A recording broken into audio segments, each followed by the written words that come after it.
not trying to work myself into a three-piece suit, but somehow I guess I sleep better at night knowing that something I did during the day had something to do with putting a meal in people's stomachs.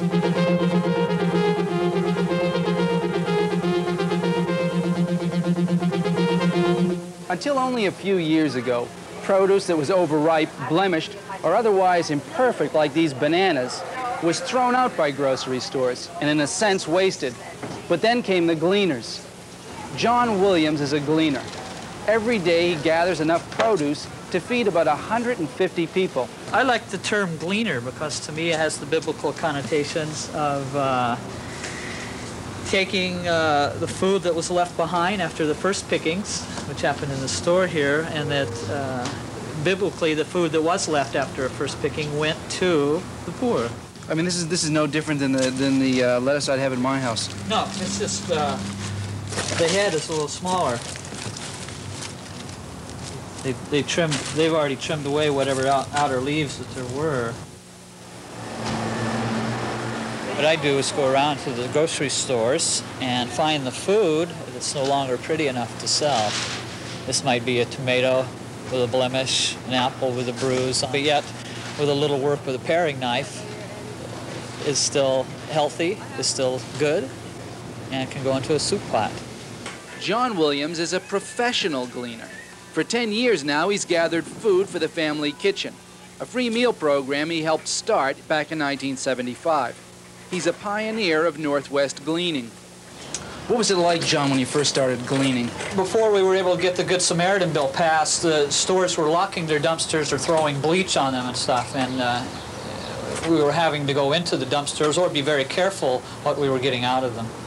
So now that's changed. They cooperate with us and hold the stuff aside. The change came about because the Good Samaritan law of 1979 protects grocery stores from legal liability when they donate discarded food.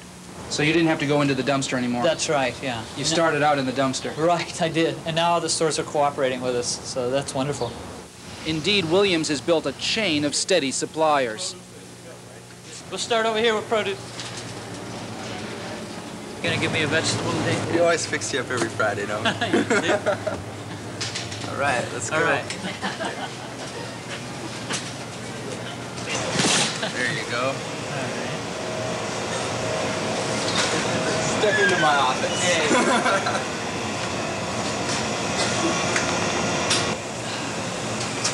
There's two milk crates with a box of, I think it's sour cream set on top of it.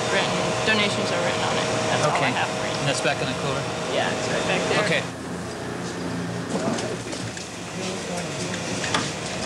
See you later, John. See you, John. Rosie, have I got all the bread from you today? Yeah. Thanks. It's a good food. It's just that we really have a problem selling it. Normally, we try to reduce the price first, and if we don't sell it by the date, then we'll donate it. What happened to this food in the past? Basically, if we couldn't sell it at a reduced price, it was just dumped. Resourceful gleaners such as Williams operate against the stark backdrop of hunger and waste. The Physicians' Task Force on Hunger in America estimates that up to 20 million Americans may experience hunger for at least part of each month.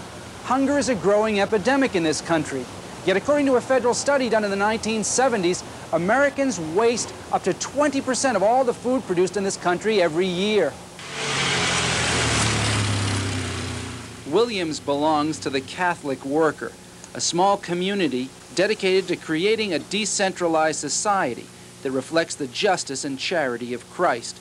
From its house on Capitol Hill, the name means peace on earth, they coordinate the family kitchen. Sour cream. Ooh. Yeah. Great. We can make cream and mushroom soup or something. A little better. A little better. Great. The Catholic Worker philosophy is to be with the poor, not to feel like you are separate from.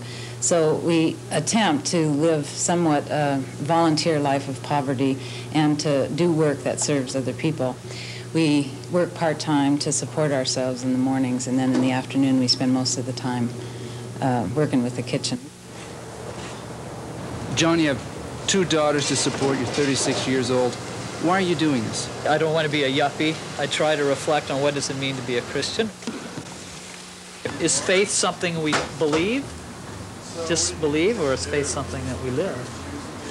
I mean, belief, if you don't do what you believe, you don't really believe it. It's nice to know that in another 2 hours, this will be a meal for people. Beautiful salad out of it.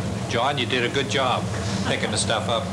At 4:30 every weekday, the family kitchen opens its doors here at Seattle's St. James Cathedral.